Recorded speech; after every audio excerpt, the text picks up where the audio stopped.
This is Hidden Killers Week in Review. A look back at the most prolific stories of the week. Every smile hides a secret, and some of them are deadly. Welcome to Hidden Killers with Tony Brueski, featuring retired FBI Special Agent and Chief of the Counterintelligence Behavioral Analysis Program, Robin Dreeke. Let's take a look at one of the clips from the interview with police and Madeline Soto. The main point here is the police pointing out to her that she keeps prioritizing Stefan over her daughter. And there's some real disturbing reactions here when it comes to, I guess, just kind of brushing off, for lack of a better term, images of him assaulting her daughter. And, well, there's that, but then she just moves on. Let's take a look and we'll talk on the other side. Of Stefan. No. First thought you had was to ask his father if he should get a lawyer? No. I saw a picture. I didn't see the... I didn't know she was getting until yesterday. I saw the picture of the oral sex happening. And I knew that was true, right? That's evidence. That's for real. That's fucking happening. But I kept thinking, they're going... I don't know why I can't tell you why my brain kept thinking, no, he didn't kill her. Not that he didn't kill her, but she's still missing. She's still out there. She was taken. Yes, he's done this to her, and that's not okay. But I swore I felt in my body she was still alive. She was still out there. I told Chris to get him a lawyer because I felt like you guys were chasing the wrong person, but you weren't. You're not. We showed you a picture. The picture you saw, she was giving a blowjob to a grown-ass man, and you told his dad to get him a lawyer. Missing, right? Now you, but then you just thought she was missing, and we were showing you our investigative lead. The blowjob is not consensual. Whether she wants to do it or not, that is not consensual. And you prioritized him again. You prioritized him by offering him or telling his dad to get him a lawyer. Not, what the fuck did he do? Not, hey, we need to figure out what happened. No, let's protect Stefan. I was in shock. No, that's not shock. That is your natural instinct to protect Stefan. Okay? And if that's naturally how you react, that's fine. But that goes into what I've been telling you this whole conversation is I don't believe a lot of the things you're saying, and I don't believe a lot of the things you say you weren't aware of. And that is because you've now shown me twice that your first reaction, no matter what you were told or shown, missing and we're seizing the cell phone, or we're showing you pictures of her giving him a blowjob, your first reaction is to protect Stefan. So now, ordered by Stefan, you're aware of this. You were shown pictures of this. You were shown pictures of her body in his car with a seatbelt on, right? We have played it out for you. Now you're in a stage where he's in jail. You know she's passed away, and now you can feel emotion, right?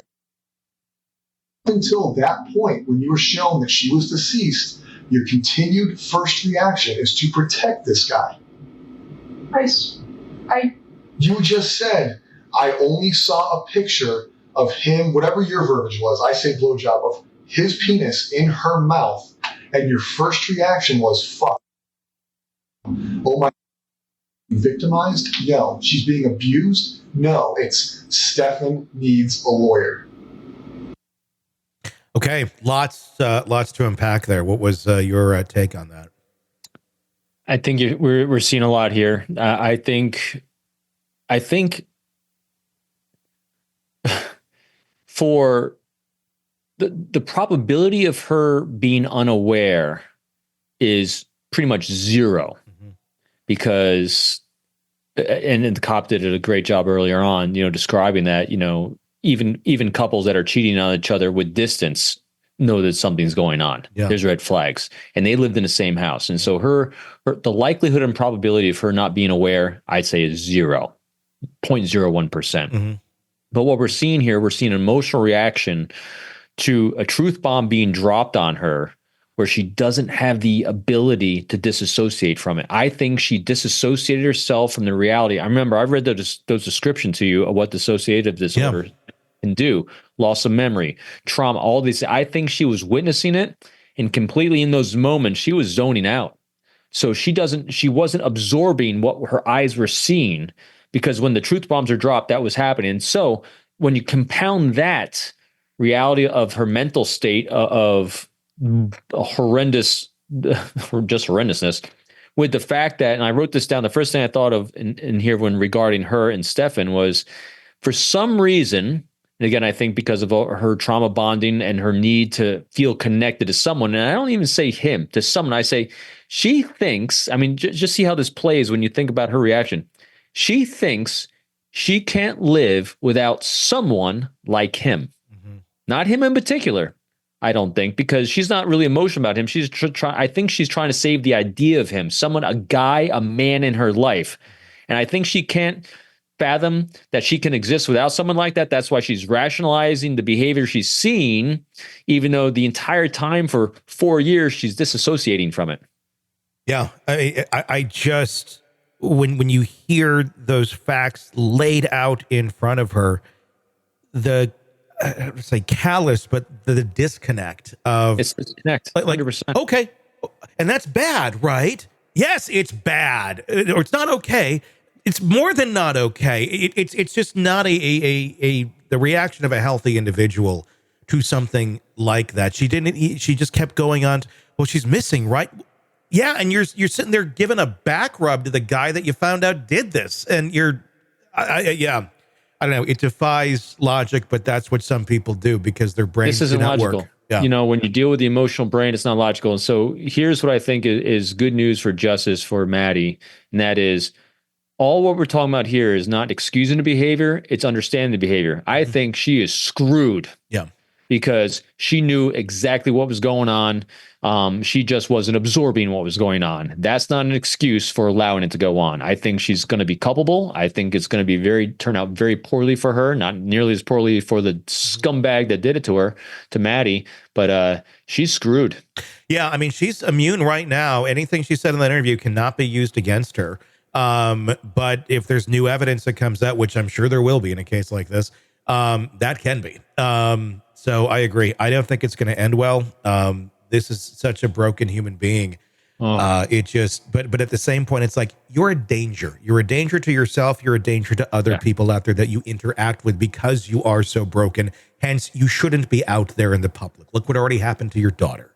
And that's where I just hope she doesn't get a pass on this for helping the authorities. I hope that she is held accountable for her own, for her own part in this, whether she was completely aware of it or not, or even just had the slightest inkling. If you're a parent, you have the slightest inkling something's wrong like that, you don't just push away and create some sort of dissonance to it. But that seemed to be the only thing she knew how to do. I know. These two broken people destroyed a child. Yeah. Yeah.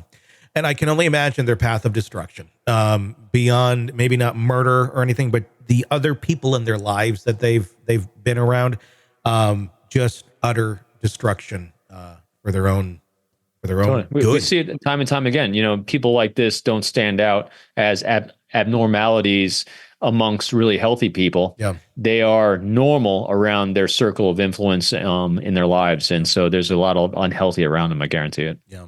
All right, true crime addicts, let's cut the crap. You're knee-deep in the gory details of your favorite podcast when suddenly a commercial hits like a bad meal. Seriously? You deserve better. Upgrade to True Crime Today Premium Plus on Apple Podcasts, where you can binge without those annoying ads. Plus, get extended interviews that go deeper into the darkness and early access to episodes so you can be the first to know. It's like trading up from fast food to fine dining, but with more blood. So, go ahead. Search for True Crime Today Premium Plus on Apple Podcasts. Subscribe and feast on the good stuff.